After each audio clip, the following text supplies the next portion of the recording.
Bos días. Hoxe acabamos de registrar unha proposición non de lei relativa á reivindicación posesoria do Pazo de Meirás, unha vez que se emitiu o informe da Comisión de Expertos da Xunta de Galicia o luns, que chegou aquí ao Parlamento o luns pola tarde. En Marea fixo todos os esforzos e intentos para tratar de facer unha iniciativa conxunta, que por unha razón e por outra non puido ser. Onte mesmo pola tarde estuvemos a falar, unha vez que o Partido Popular optou por presentar a súa proposición pola vía unilateral, pois estuvemos tratando de chegar a un acordo co Partido Socialista e o Bloque Nacionalista Galego dunha iniciativa, porque nos parecía positivo como xesto. O Partido Socialista hoxe pola mañán dixo que non era partidario de facer unha iniciativa conxunta, e o BNG, cando xa tiñamos registrada, pois tamén finalmente decidiu que non era oportuno presentala de xeito conxunto, unha vez que o Partido Socialista non se ten adherido á iniciativa.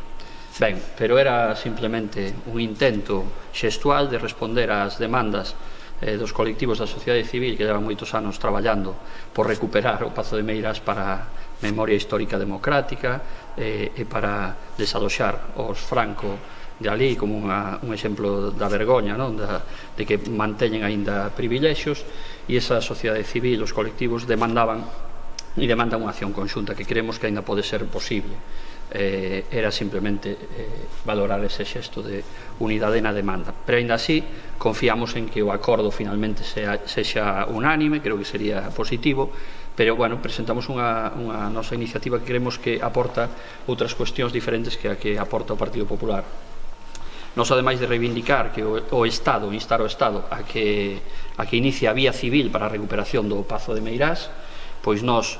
incluímos na exposición de motivos para que se teñan en conta e para darlle traslado ao Estado e aos grupos parlamentarios do Congreso e do Senado o informe feito e o traballo feito tamén pola Xunta pro devolución do Pazo, constituída ou promovida pola Deputación da Coruña. Creemos que ese traballo está feito e pode servir tamén para explorar todas as vías posibles dentro dese procedimento judicial, por lo tanto incorporamos eso,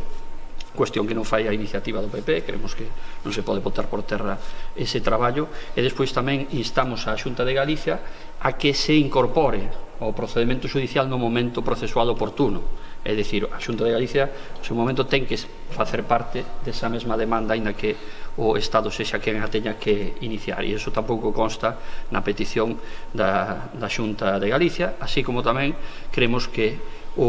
anticipando a posibilidade de recuperación do Pazo, pois tamén creemos que esa solución final debe de ser unha solución conveniada entre as diferentes administracións, o Estado, a Xunta, a Deputación e o Concello de Sada. Por lo tanto, tamén incluímos eso, complementamos con esa a nosa proposta, e como xa dixen, apostando porque deste Parlamento galego saia antes do verán, e ademais en xullo, que é un mes moi simbólico para isto, pois que saia un acordo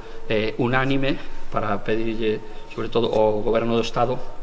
que actúe de inmediato pola vía civil para recuperar o Pazo de Meirás. E por último, unha cuestión que tamén se me esquecía, tamén nos enunciamos a nosa discrepancia con un punto do informe da Comisión de Expertos da Xunta de Galicia, que considera a posibilidade da liquidación indemnizatoria por ser posuidores de boa fe a familia Franco, e nós creemos que eso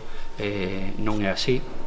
Había un coñecemento cabal das orixes da adquisición do Pazo por parte do dictador e da súa familia, e polo tanto non poden ser considerados posuidores de boa fe, e polo tanto non há lugar a esa liquidación indemnizatoria no noso modo de ver. Pero bueno, no fundamental, que o inicio da